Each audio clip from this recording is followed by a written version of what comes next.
Здравствуйте, добрый день.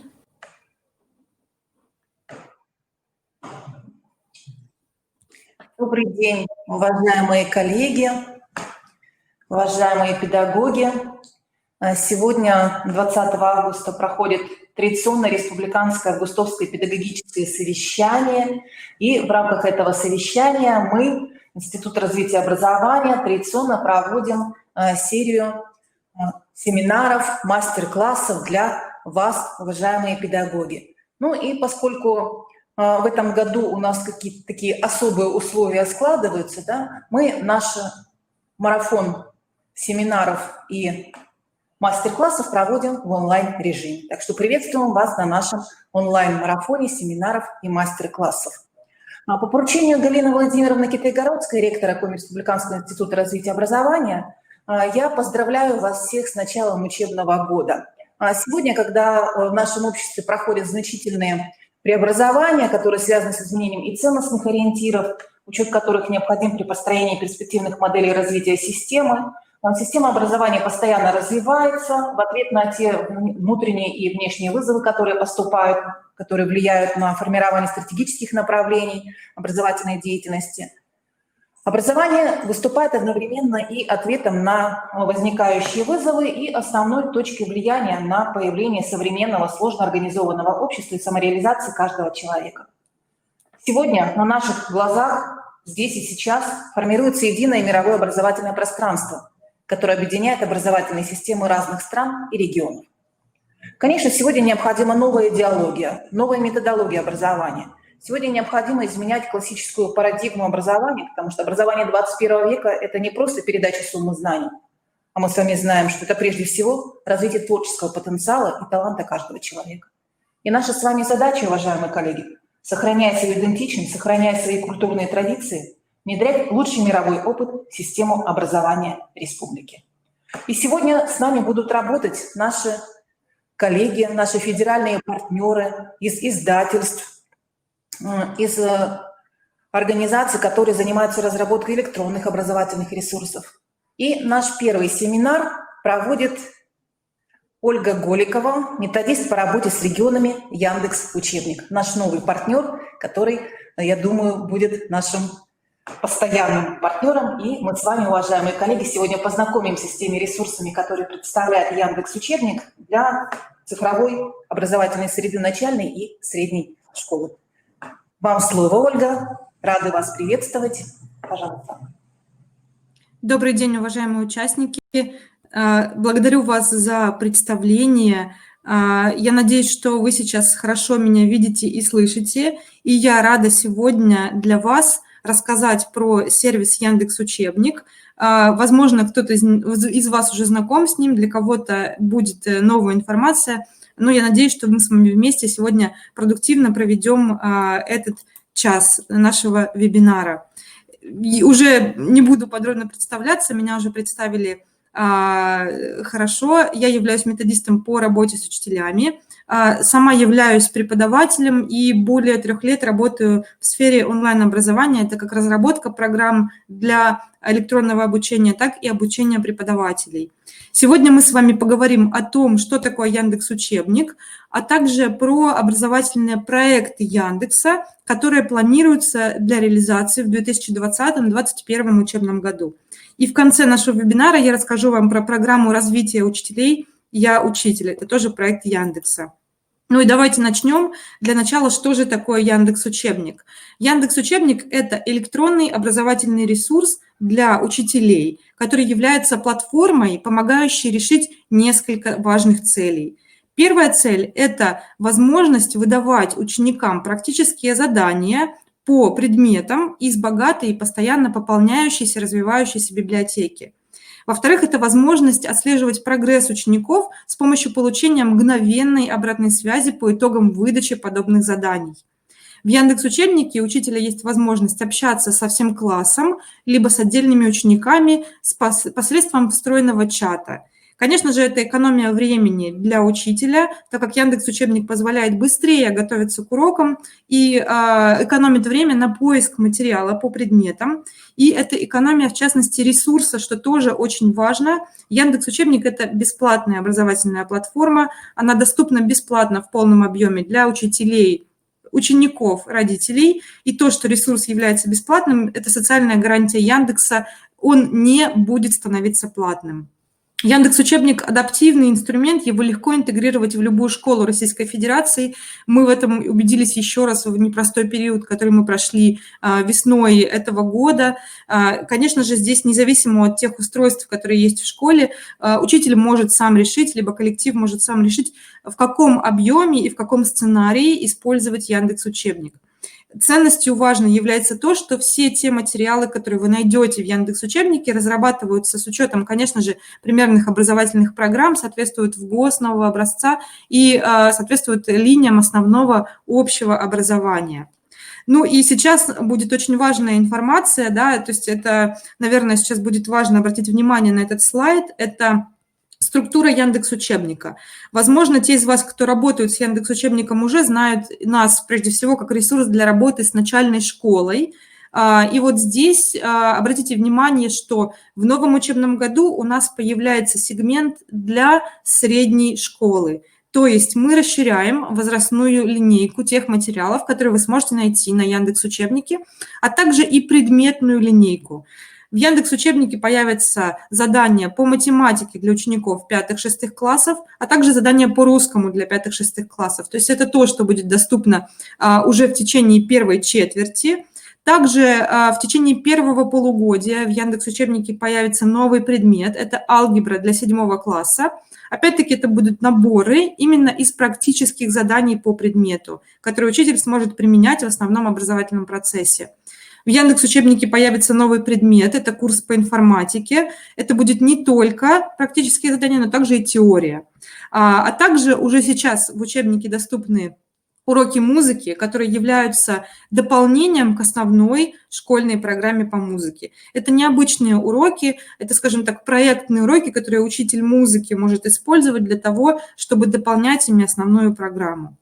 Ну и давайте двигаться дальше. Я хочу продемонстрировать для вас, рассказать вам поподробнее про задания Яндекс.Учебника для начальной и для средней школы, а потом, конечно же, показать, какие эти задания, то есть что они из себя представляют, потому что это, наверное, самый важный вопрос для преподавателя-практика, которому важно подобрать хороший контент, хорошее содержание для своих учеников.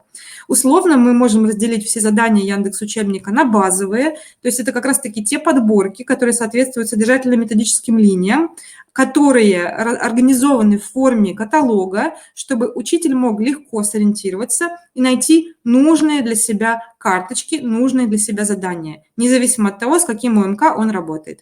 Ну и дополнительные – это уже готовые какие-то собранные комплекты. Эти комплекты собираются нашими методистами, исходя из тех потребностей, исходя из тех задач, которые стоят, опять-таки, перед учителями. То есть это могут быть, например, какие-то комплекты, которые посвящены подготовке к ВПР, подготовке, например, диагностическая работа. Вот сейчас будет начало учебного года, это будут комплекты, которые будут называться «Повторение материала прошлого года», либо диагностическая работа по итогам, например, 2, 3 и так далее классов. Также это могут быть задания, которые направлены на формирование какого-то конкретного навыка. Это и функциональная грамотность, это развитие универсальных учебных действий, это формирование эмоционального интеллекта. Обратите внимание, что вы сможете найти много заданий с социокультурными компонентами. Это задания, которые вы сможете использовать, например, на тематических каких-то уроках, обсуждая, например, тему космоса, тему городов России, обсуждая дни 8 марта, 23 февраля.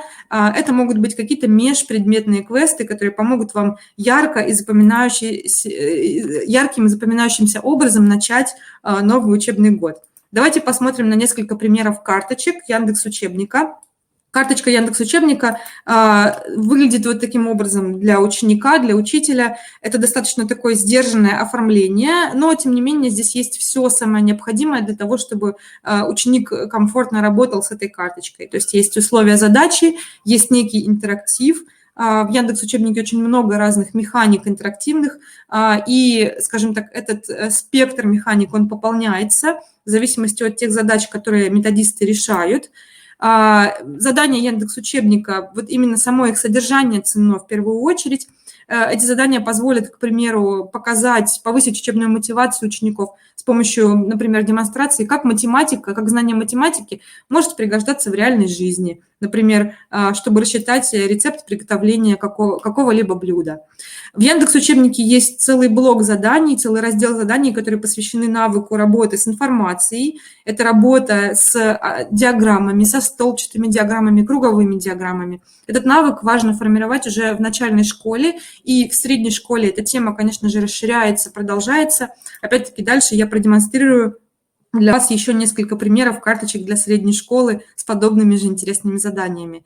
Какие-то карточки, которые направлены на то, чтобы формировать учеников умение действовать в нестандартной ситуации. И, конечно же, такие навыки, они пригодятся не только при подготовке к какой-то контрольной работе, подготовке к ВПР. Мы, конечно же, понимаем, что важно прежде всего сформировать те навыки, которые ученикам пригодятся в жизни. В Яндекс.Учебнике есть раздел по изучению таблицы умножения. Здесь особенностью этого раздела является гибкая реакция на ошибку ученика. То есть ученик получает обратную связь именно в той форме, скажем так, система видит ту ошибку, которую он совершил, и дает ему обратную связь на то, чтобы он обратил внимание конкретно на то, что ему важно и нужно подправить. Ну и несколько примеров карточек по русскому языку. Карточки по русскому языку содержат актуальный, интересный, содержательный компонент. Это могут быть как и классические произведения, так и современные произведения, неожиданные шуточные инструкции. Это могут быть карточки, которые выполнены, к примеру, в форме мессенджера, который привычен для учеников. Опять-таки здесь вы видите пример того, как можно использовать интерактивные элементы карточек Яндекс.Учебника, что поможет вам в условиях смешанного обучения, в условиях дистанционного обучения, если вы выводите данные карточки, к примеру, на демонстрацию, либо на интерактивную доску, либо с помощью проектора. Также задания можно формировать таким образом, чтобы они постепенно усложнялись шаг за шагом. Например, вот здесь мы видим карточку, где для учеников демонстрируется то, как члены предложения связаны между собой. Ну и в Яндекс.Учебнике есть карточки с подсказками, с элементами подсказок для того, чтобы помогать детям запоминать какие-то сложные правила. Например, вот мы здесь видим пример карточки с визуальной подсказкой, да, то есть тень, первое спряжение, второе спряжение, которое поможет ученикам запомнить, как именно правильно спрягать глаголы, какое спряжение выбрать. Есть карточки с аудиофайлами, когда ученикам предлагается не только, к примеру, что-то прочитать и сделать, а, например, прослушать какой-то файл, найти, подобрать соответствие. Такие карточки помогут, к примеру, в запоминании словарных слов. Я уже упоминала задания для формирования функциональной грамотности. В Яндекс.Учебнике есть целый раздел, который посвящен именно формированию функциональной грамотности. Это функциональное чтение, это математическая грамотность. Подобные задания направлены именно на то, чтобы ученики учились видеть структуру текста, извлекать информацию для решения какой-то определенной задачи. Ну и давайте посмотрим на примеры подборок. В Яндекс.Учебнике вы сможете найти тематические подборки с каким-то компонентом, да, то есть, например, вот здесь мы видим подборку «Города России», либо вот здесь мы видим подборку, которая посвящена Дню космонавтики. Подобные карточки, конечно же, помогут вам формировать именно межпредметные связи и, конечно же, расширять кругозор учеников, потому что можно обсуждать эти задания со своими учениками. По окружающему миру вы найдете большое количество интерактивных заданий. Обращаю ваше внимание на то, что курс по окружающему миру – это авторский курс, который разработан Романом Борисовичем Соловьевым и вместе с Центром педагогического мастерства. Этот курс содержит минимум структурированных материалов, которые могут дополнить основную программу курса. Там вы найдете не только карточки, но также и видеоматериалы. Вот давайте посмотрим, например, карточки. Это может быть предложение посмотреть небольшое видео, а затем выполнить задание. Конечно же, подобные карточки будет интересно выполнять вашим ученикам. И задания, опять-таки, по окружающему миру, они позволят ученикам сделать первые такие, да, шаги, подготовиться уже к изучению более сложных предметов в средней школе, например, физики и астрономии. Ну и мне не терпится показать вам примеры заданий Яндекс.Учебника для средней школы. Это как раз-таки те новинки, это то новое, что будет появляться у нас. Здесь мы сейчас с вами поговорим про математику. В первой четверти вам будут доступны задания по математике для 5-6 классов. Это те темы, которые проходятся в первом полугодии. И опять-таки мы здесь видим, что карточки, мы продолжаем сохранять нашу структуру карточки. Конечно же, они расширяются с точки зрения самого содержания, они становятся длиннее, больше, сложнее, но сами механики сохраняются. Актуальный раздел будет для 5-6 классов. Это работа с натуральными числами и дробями. В Яндекс.Учебнике вы сможете найти много заданий по данным темам. Также в карточках будут игровые компоненты, будут элементы иллюстраций, потому что очень важно не забывать, что разнообразие заданий, подобные вот шуточные какие-то моменты, они, конечно же, снижают у детей тревожность, они стимулируют их к тому, чтобы не терять мотивацию в изучении предмета. И вот здесь мы видим пример карточки по работе с информацией, но уже для средней школы. То есть обратите внимание, мы продолжаем работать с графиками, продолжаем работать с интерпретацией информации, но контекст уже, конечно же, меняется. У средней школы уже другая мотивация, ребята растут, им интересны больше какие-то технические новинки, прогресс, им интересна мотивация, коммуникация. Наши методисты все это, конечно же, анализируют, и содержание карточек, оно, конечно же, всегда соответствует именно возрасту учеников. Работа с графиками, работа с диаграммами. Здесь вы видите пример карточки из раздела «Элементы алгебры». Ну, опять-таки, да, то есть мы понимаем, как именно можно использовать данное задание. Это либо подготовка к чему-либо, либо демонстрация интерактивных элементов с помощью интерактивной доски. Если мы говорим про раздел «Алгебра», то здесь в течение первого полугодия вы сможете найти задания по ключевым разделам, по ключевым темам, которые проходятся в начале 7 класса, линейные уравнения, степени, линейные функции. Пока что это будет порядка 30 тысяч новых заданий, но, как вы знаете, что наша библиотека постоянно пополняется, методисты подбирают, развивают новые разделы, формируют подборки. Поэтому, конечно же, и линейка предмета алгебра, она будет постепенно расширяться, будут появляться новые рубрики и новые карточки. Но я очень надеюсь, что уже в скором времени вы сможете протестировать, уже сможете использовать данные задания со своими учениками. И если мы говорим про русский язык для средней школы, то здесь у нас появляются задания для учеников 5 и 6 классов. Ну, тут важная информация, наверное, будет для учителей, это то, что карточки, конечно же, будут увеличиваться с точки зрения объема, и поэтому вот сразу для вас такой практический совет, когда вы формируете подборки, обращайте внимание на то, какое количество заданий вы добавляете в подборки, с точки зрения именно содержания, чтобы время работы ученика, оно, конечно же, было адекватным, чтобы это не было много сразу карточек. Лучше, к примеру, сформировать какие-то подборки, которые будут для вас как запасные, и выдавать их в случае том, если ваши ученики быстро справляются с основной подборкой. Ну, я вам уже говорила, что Яндекс.Учебник – это возможность именно настроить, ну, скажем так, быть на одной волне с учениками, быть ближе к ним. Вот что им близко? Им близко общение в мессенджерах, коммуникация. Учеников уже интересует, то есть они хотят общаться, им интересны вопросы общения, скажем так, самоопределения. И вот здесь контекст заданий, помимо того, чтобы развивать какой-то навык, либо выполнять какое-то задание, позволит вам еще и с ребятами как-то интересно, в общем-то, да, то есть обсуждать проблемы в интересном контексте. Вот тоже пример интересной карточки с элементами мнемоники, где даны подсказки, графические подсказки, да, какие слова правильно напишет Ира, какие Мирон. Да, то есть вот такие моменты, они помогают ученикам запомнить сложные правила, например, чередование гласных в корнях слов. Ну и несколько слов про предмет музыка в Яндекс.Учебнике. Возможно, вы уже обратили внимание, возможно, уже пробовали заниматься с материалами по музыке. В Яндекс.Учебнике есть задания для учеников 1-8 классов.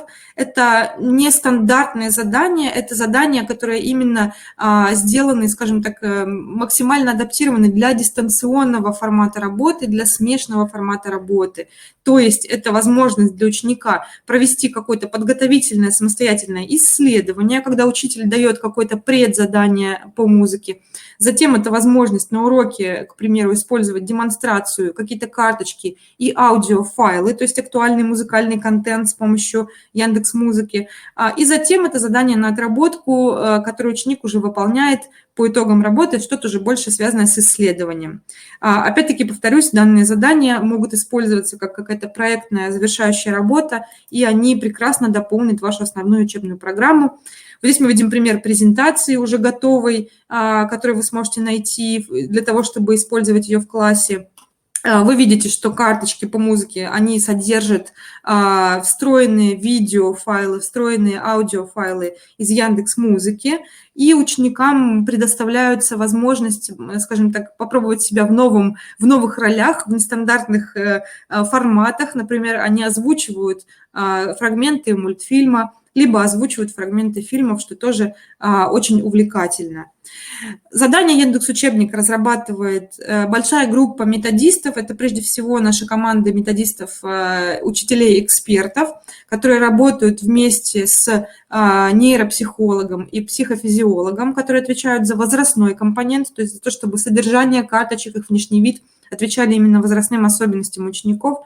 Ну, я вам говорила уже про соответствие материалам в ГОС, и здесь еще важно упомянуть, что весь контент, все карточки, они непрерывно тестируются. Вот тут отвечает уже на вопрос, порой мы получаем вопросы, почему, например, не быстро добавляются предметы, не быстро добавляются материалы, потому что каждый сет карточек, каждый набор, он проходит вот все этапы тестирования, начиная от разработки и заканчивая апробацией именно в реальных классах и анализа тех данных, которые получены. Для тех из вас, для кого карточка Яндекс.Учебника будет, скажем так, в новинку, да, то есть что именно происходит, когда ребенок выполняет задание. Когда ребенок выполняет задание, у него есть 3 попытки для того, чтобы ответить, чтобы решить задачу. Да, то есть еще раз, он понимает, куда ему двигаться, и он видит верный ответ в случае, если он ошибся, то есть он может проанализировать, что же именно он сделал неправильно. Подобный механизм помогает ученикам двигаться в зону ближайшего развития и воспринимать ошибки как нормальную часть обучающего процесса. Здесь система, скажем так, она дает нейтральную обратную связь, и у учеников нет вот этого эмоционального компонента, который связан именно с получением реакции на свою ошибку. В Яндекс.Учебнике в новом учебном году появился... Так, секундочку, прыгнул. Тут остаемся. В Яндекс.Учебнике в новом учебном году появился новый режим. Это проверочная работа. Вот, то есть наряду с тем режимом, который я только что для вас озвучила, это режим 3 попыток наших, он теперь называется у нас обучающее занятие. То есть это стандартно, это неограниченная работа по времени, это 3 попытки ученика и обратная связь от системы после каждой попытки. Если мы говорим про проверочную работу, то здесь у учителя появляется возможность, во-первых, задать конкретное время на выполнение задания. То есть это может быть от 5 до 60 минут на выполнение определенного ряда карточек, определенного ряда заданий. Во время того, как это время будет идти, вот, например, у учеников есть 60 минут, они могут вводить ответ неограниченное количество раз. Они могут менять свои ответы, например, возвращаться к карточкам, что-то там исправлять, но засчитан будет только последний введенный ответ. То есть как только время выйдет, у учеников засчитается тот последний ответ, который они ввели в карточку, и они получат обратную связь от системы. Да? То есть только последняя попытка будет засчитана. И, конечно же, подобный режим, он расширяет функционал учителя с точки зрения того, какие именно учебные задачи он сможет решать с помощью инструмента Яндекс.Учебник. В Яндекс.Учебнике вы максимально быстро получаете обратную связь от системы, то есть по ходу того, как ваши ученики решают задания, решают карточки, вы видите результаты решения в личном кабинете. В личном кабинете видно, сколько ученики времени затратили на решение заданий, с какой попытки они справились, и в принципе, верно или неверно они решили данное задание. Опять-таки, здесь учитель может использовать эту подробную статистику именно с теми целями, которые он ставит.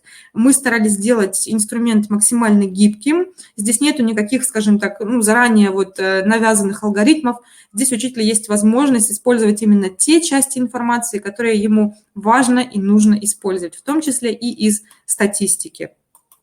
Если учитель работает в Яндекс.Учебнике, то, конечно же, он начинает получать какие-то отчеты и сертификаты. Давайте расскажу немножко про эти отчеты. Во-первых, по неделям, то есть каждую неделю для учителей приходят еженедельные отчеты, где он видит еще раз статистику по выданным в течение недели занятиям. Например, опять-таки можно еще раз из своей почты будет просмотреть эту информацию. Если учитель регулярно работает в Яндекс.Учебнике, то он получает отчеты по итогам полугодия и по итогам учебного года. Это подробные аналитические отчеты с графиками. Там можно посмотреть статистику как по классу, так и по отдельному ученику. Доступна статистика по предметам.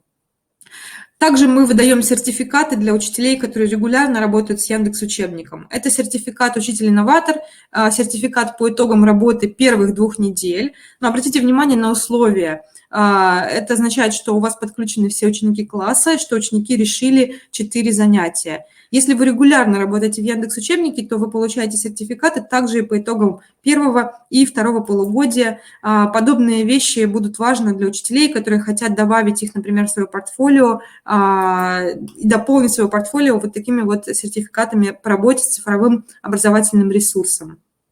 Как же учителю использовать Яндекс.Учебник? Еще раз повторюсь, что инструмент достаточно гибкий, чтобы использовать его как в классе, так и для домашних заданий, во внеурочной деятельности и в режимах смешанного и дистанционного обучения. Прежде всего, Яндекс.Учебник направлен на отработку навыков. Опять-таки, вы можете отрабатывать навыки на любом этапе, начиная от подготовки к изучению нового материала и заканчивая контрольной и проверочной работой, в чем мы с вами убедились, когда я рассказывала вам про новый режим. Это режим проверочной работы в Яндекс.Учебнике.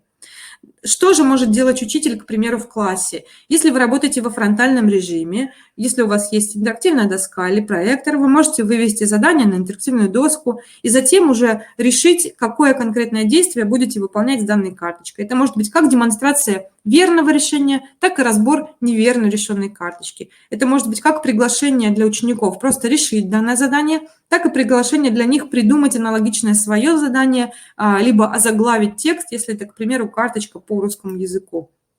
Если мы говорим про домашнее задание, то здесь есть возможность максимально индивидуализировать траекторию, обучающую траекторию ученика, потому что вы можете делать подборки для конкретных групп классов, вы можете делать подборки по вариантам, вы можете делать подборки для детей, которые, скажем так, обладают разным темпом работы, у которых разная учебная мотивация.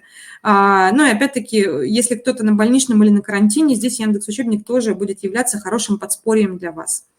Это внеурочная деятельность, это возможность использовать материалы с какими-то тематическими компонентами, это возможность готовить олимпиады с помощью Яндекс.Учебника, и это просто работа, например, одной из станций во время кружка, именно работа с планшетами или с компьютерами, с заданиями Яндекс.Учебника. Если мы говорим про смешанные модели обучения, то для гибкой модели, для ротации станций и для перевернутого класса Яндекс.Учебник может оказать для вас помощь, то есть в любой из этих моделей. И здесь опять-таки будет зависеть уже от того, какие цели вы будете преследовать. Вы сможете включить его в работу в том объеме и в той форме, которая будет важна и актуальна именно для вас. Если мы перечислим основные преимущества Яндекс.Учебника, то здесь, наверное, для школы, еще раз в первую очередь я выделю, это то, что вот этот вход в работу с цифровыми технологиями, его можно сделать достаточно легко, не затрачивая какие-то дополнительные финансовые ресурсы и затрачивая ограниченное количество именно временных ресурсов. То есть это легкость интеграции в зависимости от тех условий, в которых находится конкретная школа. Это возможность гибкости, возможность адаптации. Если мы говорим про учителя, то тут самое важное, самое актуальное, я отмечу, это экономия времени. Это экономия времени на подготовку, на проверку, на поиск заданий. И это возможность, конечно же, выстроить обучение именно более индивидуальное на основе анализа, аналитики. То есть сейчас мы много про это говорим, мы много говорим про то, что важно именно более индивидуализированно подходить к тому, как обучаются дети, и вот как раз-таки Яндекс.Учебник здесь будет способствовать тому, чтобы у учителя была возможность это сделать. Также еще один важный момент – это то, что у учеников не всегда достаточно хорошо развит навык именно обучения в цифровой среде. То есть, цифровая среда для них знакома, вы скажете, да, она привычна, но цифровая среда для обучения и для развлечения – это разные вещи. И здесь Яндекс.Учебник может стать инструментом, который постепенно научит ребят, да, то есть точнее, не Яндекс.Учебник научит, а учитель научит с помощью Яндекс.Учебника использовать цифровую среду именно для целей обучения, то есть что, опять-таки, является крайне актуальным, крайне важным. Для ребенка это будет, все-таки близкий формат, все-таки цифровой формат, с одной стороны, то есть он будет чувствовать себя достаточно спокойно и в плане того, как ему работать, какие действия выполнять, и в плане того, что какую именно реакцию на свою ошибку он получает. И опять-таки, дети, я думаю, что они будут испытывать больше доверия, больше заинтересованности в общении с теми учителями, которые предлагают им разнообразные ресурсы, разнообразные онлайн-ресурсы в первую очередь, то есть становятся ближе к ним, то есть формируется некий такой момент доверия.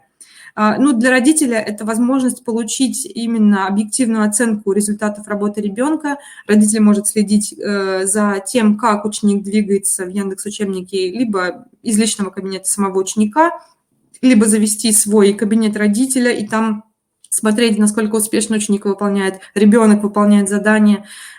Здесь родитель может быть спокоен, потому что именно учитель решает то, в каком объеме ученик работает с Яндекс.Учебником, какие именно задания он оттуда выполняет.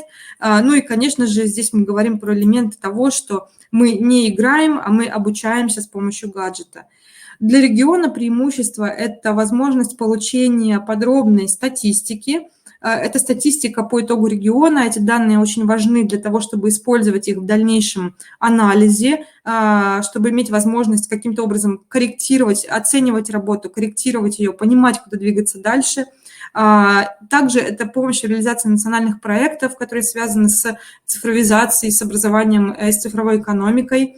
И, конечно же, безусловно, я уже не буду говорить очевидные вещи, это повышение общего уровня цифровой грамотности за счет просто точечного использования такого инструмента, как Яндекс.Учебник. Здесь вы видите пример отчета для региона. Это достаточно подробные такие отчеты, где запрашиваемый получает информацию по тому, сколько учителей зарегистрировано, какие из них активны. Опять-таки, там будет доступно среднее время на решение заданий, это процент учителей, которые используют индивидуализацию обучения, и задания, которые, например, сложно и проще даются ученикам. Конечно же, эта подробная статистика может стать большим подспорьем для вас. На данный момент в Яндекс.Учебнике работает более чем 100 тысяч учителей, и они обучают почти что 2 миллиона учеников, то есть это именно активные пользователи, те, кто регулярно собирает подборки заданий и выдает их своим ученикам, получает обратную связь. Яндекс.Учебник распространен в 85 регионах и более чем 20 тысяч школ на территории Российской Федерации. И, как я уже сказала, для того, чтобы начать работать с Яндекс.Учебником, вам не нужно затрачивать какие-то финансовые ресурсы, то есть контент будет бесплатный всегда, он никогда не платный, то есть никакой из элементов Яндекс.Учебника не является платным.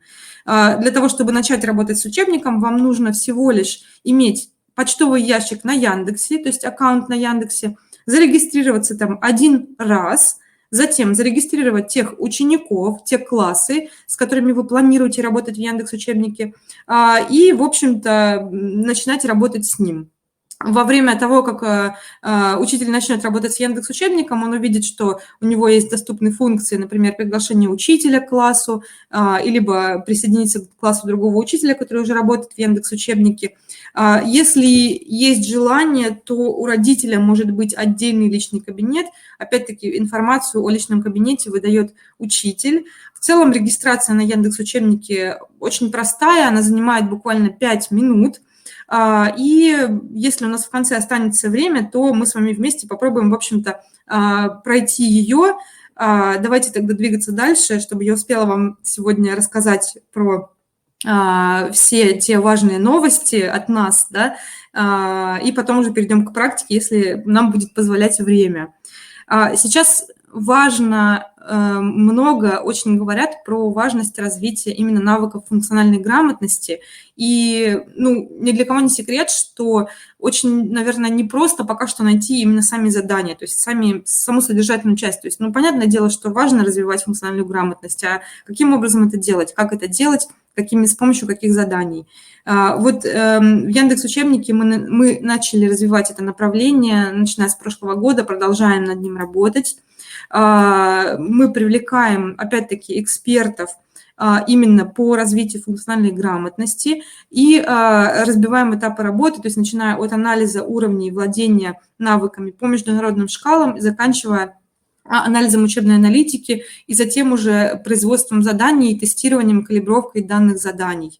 Сейчас я говорю, конечно же, про математическую грамотность, про читательскую грамотность в первую очередь. Те задания, которые вы найдете в Яндекс.Учебнике, это будут разделы, там будет прямо так и написано, это формируем функциональную грамотность. Они будут соответствовать возрастным особенностям ваших учеников. Обратите внимание на то, что это разнообразные задания, и они содержат определенные комментарии от методистов по поводу того, как именно учитель может использовать их в своей учебной практике. На данный момент вы сможете найти несколько разделов для учеников с 1 по 5 классы, как для предмета русский язык, так и для предмета математика. Обратите внимание на темы, в которых представлены задания по функциональной грамотности. И как же учитель может использовать данные материалы? Это может быть использование, к примеру, отдельных карточек, когда вы добавляете отдельные карточки на формирование точечных навыков в свои подборки. Либо учитель может выбрать сценарий, когда он использует уже готовые, заранее собранные наборы заданий, которые собраны методистами и содержат методический комментарий по тому, например, на что направлено данное задание и каким образом, на что учителю обратить внимание, когда дети будут выполнять данное задание.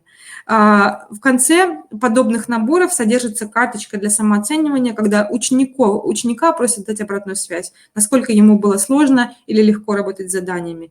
Данная карточка не содержит правильного или неправильного ответа, но учитель, получая данную информацию, может понять, где, к примеру, у ученика возникли определенные сложности или, наоборот, насколько ученики справились, насколько успешно они справились с определенными заданиями. То есть, еще раз повторюсь, здесь вы имеете возможность включать эти задания в реальную свою практику максимально, максимально в том режиме и максимально в том объеме, в котором вы это выбираете. Опять-таки, это возможность управления сложностью подобных заданий. Это либо задания для всего класса, либо, опять-таки, пока что работа только с мотивированными учениками, либо работа в режиме кружка или в режиме внеурочных занятий. И перейдем к теме проекта полугодия. Сейчас я хочу анонсировать для вас какие-то важные новости, важные мероприятия, которые пройдут в рамках Яндекс.Учебника в первом полугодии. Начнем мы с того, что именно будет с точки зрения контента самого учебника, с точки зрения содержания учебника. В сентябре вы сможете найти подборки, которые будут называться «Умное повторение». Это подборки готовых занятий, которые собраны методистами на основе аналитики трудных заданий прошлого года.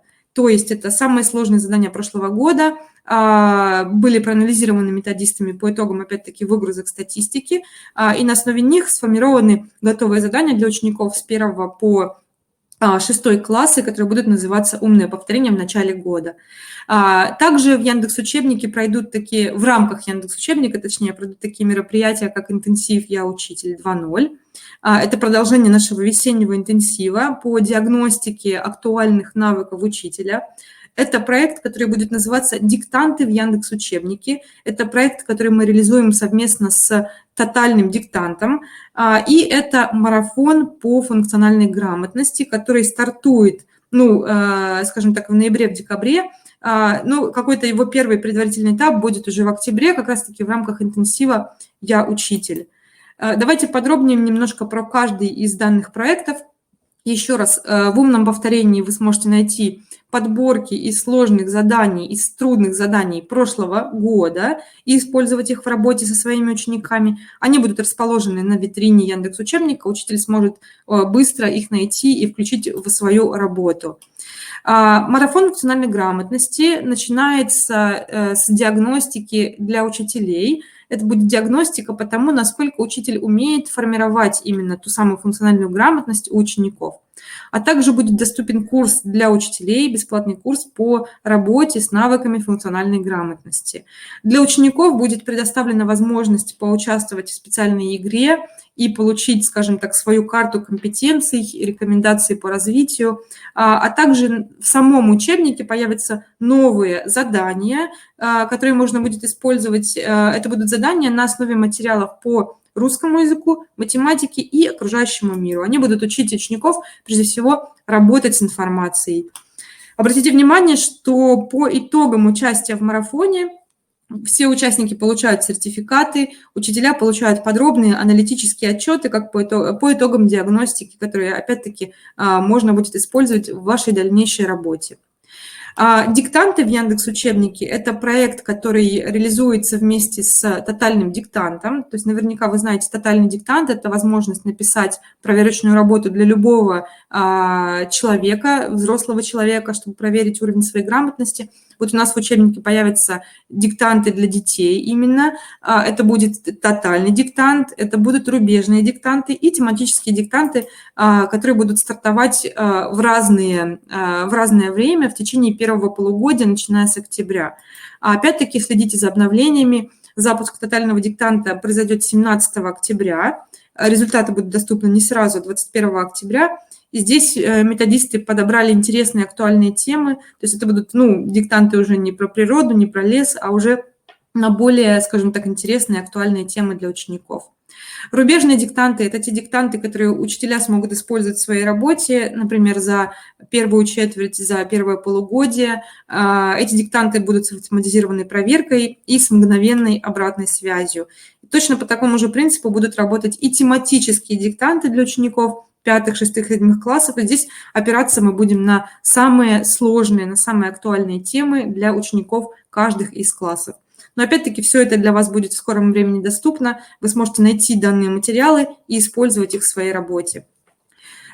Из самого ближайшего, что вы сможете найти в Яндекс.Учебнике, это курс, новый курс, который называется «Витамины для чтения» для учеников первых классов. Это курс, который появится на Яндекс.Учебнике, он будет состоять из 12 комплектов готовых заданий, карточек, которые разработаны экспертами в детской коррекционной педагогике для того, чтобы, скажем так, провести профилактику у ребят, профилактику проблем чтения у ребят. Задания будут направлены на то, чтобы именно развивать определенные функции внимания, слухового и зрительного восприятия. И для учителей будет возможность пройти специальный курс, чтобы научиться именно работать с данными заданиями. Они все структурированы будут, скажем так, по одному принципу. Сначала это будет развитие зрительного восприятия, затем слухового восприятия, и затем это задание на внимание.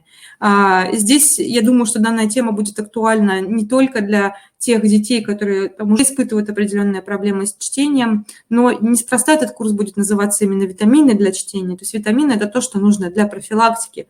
Поэтому данное задание учитель может использовать с учениками, со всеми учениками, просто выдавая им, например, одно занятие в неделю и отслеживая их прогресс. У нас в рамках проекта Яндекс.Учебник реализуется отдельная программа, которая называется «Я учитель». Эта программа также Яндекса, она бесплатная и направленная на бесплатное профессиональное развитие для учителей. В рамках этой программы мы создаем различные методические курсы, различные рекомендации, проводим вебинары, которые помогают учителям адаптироваться к быстрым изменениям в мире и соответствовать тем требованиям, которые сейчас выдвигает современность. То есть здесь мы предлагаем учителю, например, развивать свои гибкие навыки, включать современные технологии в процесс таким образом, чтобы отталкиваться все-таки от целей, а потом уже подбирать определенные средства. И с точки зрения подхода мы здесь опираемся на то, чтобы максимально базировать его на реальных учебных ситуациях. Мы приглашаем экспертов, приглашаем учителей, которые делятся опытом, пытаемся транслировать этот лучший опыт для вас. Еще раз обращаю внимание, что сервис «Я учитель», то есть все курсы на «Я учителе», они также являются бесплатными для участников, то есть так же, как и Яндекс.Учебник, сервис «Я учитель» является бесплатным. Небольшой анонс тех курсов, которые вы сможете найти на сайте «Я учитель», опять-таки в первом полугодии нового учебного года. Обратите внимание, что здесь стартуют курсы, во-первых, по инклюзии. Это возможность научиться работать с детьми с определенными особенностями развития, работа с трудным поведением в классе, работа с конфликтами. Если мы говорим про октябрь, то здесь будут, скажем так, навыковые курсы в большинстве своем. Это базовые цифровые компетенции учителя, это функциональная грамотность и это возможность справиться со собственным эмоциональным выгоранием. Ну и опять-таки ноябрь – это навык оценивания, это classroom management, это то, как именно организовать класс для того, чтобы эффективно работать с новыми технологиями. Еще раз отдельно пару слов про интенсив «Я учитель», который стартует 5 октября. Возможно, вы принимали участие в первом интенсиве, который у нас был в прошлом году. Он был, если не ошибаюсь, в конце февраля, в начале марта, когда у учителя была возможность протестировать, насколько развиты его гибкие компетенции. В этом году мы расширяем данный интенсив, и он будет включать возможность диагностировать не только гибкие компетенции, но также и цифровые компетенции, и другие, скажем так, области, которые важны именно в практике. По итогам данных диагностик, то есть они будут содержать реальные кейсы, которые учитель будет решать, и по итогам данной диагностики учитель будет иметь свой персональный профиль и рекомендации по развитию, да, то есть определенные траектории развития, как именно учитель сможет двигаться, используя данную информацию. Ну вот и сейчас у нас с вами осталось небольшое количество времени для того, чтобы провести как раз-таки интерактивную экскурсию в Яндекс.Учебник. Для этого я сделаю следующее. Для этого я сейчас начну демонстрацию своего экрана, и мы с вами вместе попробуем зарегистрироваться как новый учитель в Яндекс.Учебнике. Итак, вот сейчас вы должны видеть мой рабочий стол. И давайте мы посмотрим. Для того, чтобы мне найти Яндекс.Учебник, я открываю браузер, начинаю набирать в поисковой строке Яндекс.Учебник, нажимаем, выбираем из списка Яндекс.Учебник. У нас открывается поле регистрации нового пользователя. Обратите внимание, что правая часть – это часть ученика, а левая часть – это часть для учителя или для родителя. Нажимаем на желтую кнопку «Вход», «Регистрация», выбираем роль, в данном случае «Учитель». И здесь нам нужно, если у вас уже есть почтовый ящик на Яндексе, вы просто выбираете ваш почтовый ящик, вводите данные, начинаете работать в Яндекс.Учебнике. Если у вас нету почты на Яндексе, нету аккаунта, вам нужно зарегистрировать его. Для этого мы нажимаем на кнопку «Зарегистрироваться». Здесь мы вводим свои личные данные, имя, фамилию, придумываем логин. Давайте это сделаем. Это та информация, которая будет доступна только вам. Придумываем пароль. Повторяем пароль. Далее вводим номер мобильного телефона, чтобы получить подтверждающий код.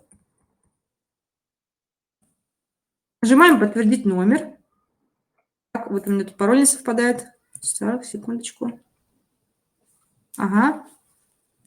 Так. Вводим код.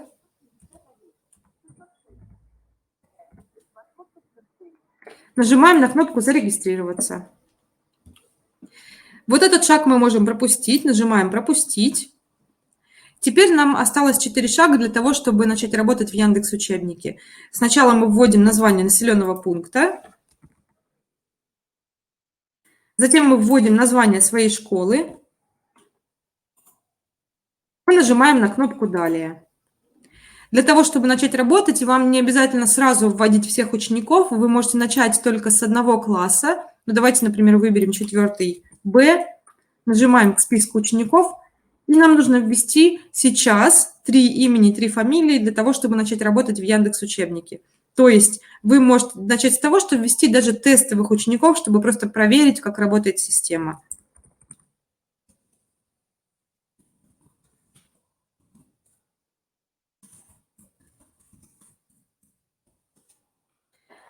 Нажимаем кнопку «Далее». Здесь нам нужно выбрать те предметы, которые мы будем вести в 4 Б-классе. Обратите внимание, что по умолчанию галочки стоят на всех предметах. К примеру, если вам не нужны какие-то предметы, вы сможете снять галочки, а потом добавить предметы уже из вашего личного кабинета. Давайте оставим все предметы, нажимаем «Начать работу» и попадаем в личный кабинет учителя на Яндекс.Учебнике. Здесь нам еще раз напоминают ту почту для входа, с которой мы зарегистрировались. Если у вас есть какая-то дополнительная почта, вы можете написать ее сюда, чтобы, например, не потерять данные в случае, если вы забудете ваш логин или пароль, ну, либо нажать «У меня нет другой почты». Здесь еще раз у вас появляется напоминание, в каком аккаунте вы работаете. Проверяйте всегда, что вы заходите в свой аккаунт. Здесь мы подтверждаем, нажимаем «Продолжить». И вот мы с вами находимся в личном кабинете учителя. Вот таким образом он выглядит. Здесь у нас есть поле с классами. Здесь я могу начинать, например, нажимать на мои классы и работать со списком. Могу добавлять учеников, могу пригласить учителя в свой класс. Например, если в моем классе работает учитель, который ведет другой предмет, я могу нажать «Пригласить учителя» и выдать ему вот такой код. Когда учитель будет присоединяться к Яндекс.Учебнику, ему не нужно будет вводить список класса еще раз. Он нажмет вот сюда, посмотрите, пожалуйста, «Добавить класс». И вот здесь у меня есть код доступа к классу, введет данный вами код. Это позволит вам обеспечить то, что у учеников будет один личный кабинет. То есть у них не будет много разных личных кабинетов, они будут все время работать в одном месте, что тоже очень важно. Ну и вкладка «Предметы» – это вот та самая вкладка, где вы сможете добавлять предметы в конкретные классы. Для того, чтобы найти вот те самые задания Яндекс.Учебника, вы можете нажать на кнопку «Библиотека» и вот здесь поисследовать, что же содержит каталог Яндекс.Учебника. С левой части мы видим именно содержательные образовательные линии. Вот здесь тематические подборки, готовые занятия, математический кружок – это готовые подборки. И далее пошли уже основные содержательно-методические линии, где учитель сам сможет формировать свои подборки. И вот обратите внимание на вот эту центральную часть экрана, такую яркую, красивую. Здесь вы будете иметь возможность видеть какие-то самые актуальные материалы, которые, опять-таки, прямо отсюда можно будет смотреть и выдавать ученикам.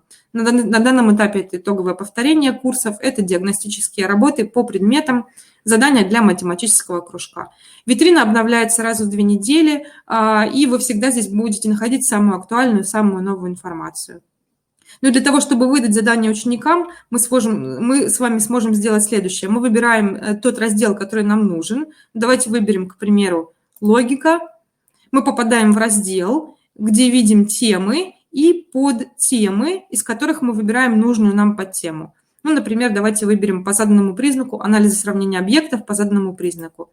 Нажимаем и попадаем в раздел, где находятся те самые карточки. Обратите внимание, что здесь есть подсказки для вас, если вы только начинаете работать с Яндекс.Учебником. Для того, чтобы добавить карточку в занятие, мы нажимаем на нее, нажимаем «Добавить в занятие». Карточка перемещается вот в эту область, откуда мы потом будем с вами редактировать наши занятия. Таким образом, передвигаясь по Яндекс.Учебнику, я могу набирать нужные мне карточки. Затем я нажимаю «Занятие собрано» и редактирую выдачу, редактирую настройки выдачи. Меняю название, например, «Логика». Здесь я меняю, именно ставлю те настройки, которые мне нужны для данного типа занятия. Я выбираю тип, это может быть либо обучающее занятие, либо проверочная работа. Я вам о них рассказывала сегодня. Давайте выберем обучающее занятие. Здесь можно почитать еще раз описание, если вы забыли, что это означает. Доступно ученикам, с какого момента ученики приступят. либо сразу после выдачи, либо задаем какую-то определенную дату и время, и когда ученики должны сдать, либо без ограничения по времени, либо до определенного времени. Мы можем выдавать задания как всему классу, так и отдельным ученикам, сняв вот данную галочку. То есть система максимально проста в применении, вы интуитивно, в принципе, разберетесь, как именно вам здесь действовать. Нажимаем на кнопку «Выдать», и вот мы с вами выдали наше первое задание ученикам. Вот здесь мы его видим в разделе «Выданные», да, то есть вот у нас задание на логику. Мы можем его открыть, посмотреть. Вот здесь у вас появится статистика по мере того, как ученики будут решать данное занятие. И здесь вы сможете, например, вывести занятие на доску, да, то есть вот так нажимаем «Вывести на доску», и вот таким образом работать с учениками в режиме фронтальной работы. То есть вот таким образом это все происходит. Как вы убедились, я думаю, да, сейчас остановлю демонстрацию своего экрана. Так, секундочку. Вернусь в презентацию. Так, презентация. Ага. Вот сейчас у вас должна снова быть видна моя презентация, да? На этом я завершаю свое выступление сегодняшнее. Спасибо вам большое за внимание, за то, что вы были сегодня на данном мероприятии. Я очень надеюсь, что вы присоединитесь к нам в новом учебном году. Всего хорошего, до свидания. Ольга, мы благодарим вас за такое интересное, содержательное выступление, да, очень технологично, мне кажется, коллегам стало все понятно. Там у нас в чате есть несколько вопросов, в частности, про физику спрашивают коллеги, да, что-то можете нам по этому поводу ответить? Да, секундочку, вот сейчас просмотрю. По поводу физики. К сожалению, вот и в ближайшем учебном году не планируется. Пока что линейка у нас будет вот такая, которую вы видели на слайде. В будущем мы будем расширять линейку предметов, но, опять-таки, это не быстрый процесс, к сожалению. И вот пока что в ближайшем учебном году физики точно, к сожалению, не будет. Вижу вопрос по поводу вот также платности контента или бесплатности. Смотрите, Яндекс.Учебник всегда бесплатный, он не будет платным. Он не будет платным, это гарантия Яндекса, поэтому насчет этого можете быть спокойны. По поводу перевода в другой класс. Смотрите, если вы уже работаете в Яндекс.Учебнике, то система предложит вам автоматически перевести, например, у вас есть 3 Б, и когда вы зайдете в Яндекс.Учебник в новом учебном году, у вас появится такое окошко, где будет вопрос «Перевести 3 Б в 4 Б». И вы уже сможете выбрать, например, «Да, перевести», либо «Нет», и тогда класс заархивируется, он перейдет в архив. Ну и всегда вот в вашем классе, во вкладке «Мои классы», вы сможете работать с архивом, например, восстановить какой-то класс из архива и, например, как-то редактировать его или перевести в следующий класс. И во вкладочке «Вопросы» у нас там еще один вопрос есть. Ага, сейчас я найду ее только. Так, где мне ее посмотреть? Вот вижу. Наверху вкладочка «Вопросы». На верхней панели. Вот нашла. Ага, так, вот нашла от Раисы вопрос, да. Детей регистрирует учитель или они сами регистрируются, находят учителя? Учитель после того, как зарегистрировался в Яндекс.Учебнике, выдает один раз код и логин для ученика. Это можно сделать, опять-таки, в списке «Мои классы». Вы будете видеть там кнопочку «Распечатать код и логин для ученика». То есть вы один раз даете ученикам вот эту информацию, можете либо в распечатанном виде, либо каким-то образом, например, сделать скриншот, либо скопировать. Ученики, да, один раз они присоединяются к классу, и затем уже начинают работать в Яндекс.Учебнике. То есть искать учителя им самим не надо, они не смогут это сделать. Это именно вы регулируете этот процесс. То есть вы им даете информацию, и они регистрируются, и они автоматически сразу уже работают с теми заданиями, которые вы для них присылаете. Спасибо. То есть все, коллеги, мы видим, да, достаточно просто, и для учителя особых технических сложностей не возникает, и для ребят тоже технических сложностей возникать не будет. Так. И вот пишут коллеги, которые уже имеют опыт работы с Яндекс.Учебником, что зависают ролики к урокам. Да? То есть, ну, в принципе, видео, они ведь и на всех платформах подвисают, да, потому что это же связано не только с самой платформой, да, но и с интернет-каналом, с его скоростью, с его пропускной способностью. Да, вы совершенно правы. Здесь, с нашей стороны мы не всегда можем повлиять на, все вот эти моменты именно с скоростью передачи. Ну, со своей стороны, наверное, вот пытались максимально как-то облегчить, вот когда у нас был видеосервис, чтобы, ну, не было, скажем так, дополнительных каких-то перебоев. Но порой, к сожалению, да, вот сталкиваемся с такими моментами, когда это просто связано с проблемами на стороне интернет-провайдеров. Да. Еще раз, коллеги, благодарим Ольгу, представителя компании Яндекс Учебник. И, коллеги, ждем вас на нашем следующем онлайн-семинаре, который у нас буквально сейчас начинается в 13 часов 0 минут. До свидания. До свидания.